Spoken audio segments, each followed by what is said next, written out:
Seguimos recorriendo los caminos de Sefarad, la red de juderías de España. Y hoy llegamos a Jaén, una ciudad que está a aproximadamente 300 kilómetros al sur de Madrid y a 130 kilómetros al norte de Málaga. Jaén es una pieza clave dentro de la red de juderías porque hubo presencia judía durante más de 12 siglos. Si me acompañan, vamos a recorrer el casco histórico, el barrio judío, a descubrir el patrimonio arquitectónico y también cuánto de este legado cultural judío continúa presente en esta ciudad.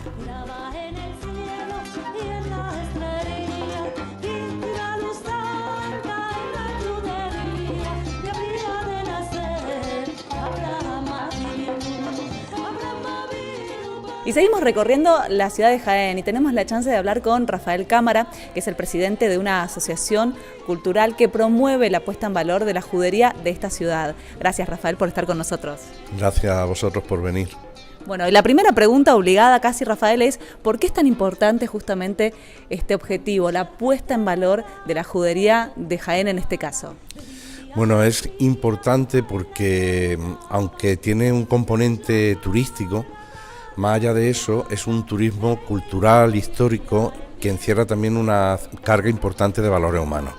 Estamos hablando de un turismo que genera nexos, puntos de unión, puentes, ¿no?, de comunicación entre esos españoles que eran judíos y se fueron en la diáspora sefardí y aquellos españoles judíos que se quedaron, que se convirtieron al cristianismo, pero también de una población en general de la que el pasado es común. Es decir, la historia de la judería de Jaén, la historia de la España judía, es una historia que es patrimonio del pueblo sefardí y del pueblo judío en general, pero también es patrimonio de los jiennenses, de los andaluces y de los españoles. Y Rafael, contanos desde hace cuánto venís trabajando en esta asociación y cómo fue además este trabajo recibido por el resto de los vecinos de esta ciudad. Bien, cuando nosotros comenzamos hace más de 20 años, llevamos más de 2 décadas con este trabajo, en Jaén no se conocía la existencia de un pasado judío más allá de un pequeño círculo intelectual, digamos un círculo erudito en la Universidad de Jaén, pero a nivel popular era desconocido. Nosotros hemos conseguido en estas 2 décadas llevar esa identidad judía a pie de calle, lo digo mucho de esa manera, a la calle, a la gente de a pie, y Jaén ha pasado a ser en 20 años una ciudad que no tenía conocimiento a nivel popular de ese pasado a una ciudad que conoce ese pasado y además una ciudad que se siente orgullosa de su pasado judío. Y no solo eso, hemos llegado a reconocer a un judío de Jaén que posiblemente sea el jiennense más ilustre de todos los tiempos, se le ha llegado a reconocer como hijo predilecto y se le ha concedido la medalla de oro, que es la máxima distinción que se puede dar.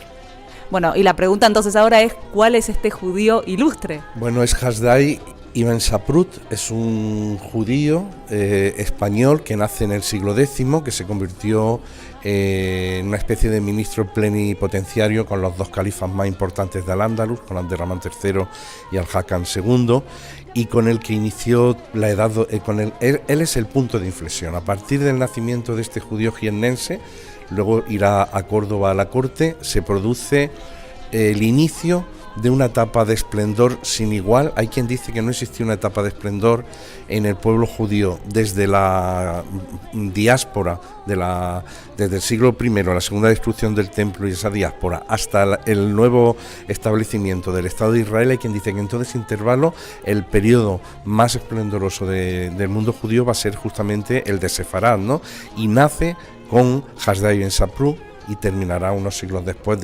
Vendrán Maimónides, vendrán Ibn Negrela, vendrán toda una serie de personajes importantísimos, ¿no?, en esa España judía, pero digamos que nace aquí, nace con Hasdai Ibn Saprut. Por eso Jaén quiso reconocerlo y de hecho pues incluso hay un rey ruso que era judío, el rey de Khazaria o Hazaria, lo llegó a llamar el cabeza de la Golá, ¿no?, como cabeza de toda la dispersión judía de aquel momento. No puedo hablar de él, me extendería mucho en el tiempo, es muy complicado.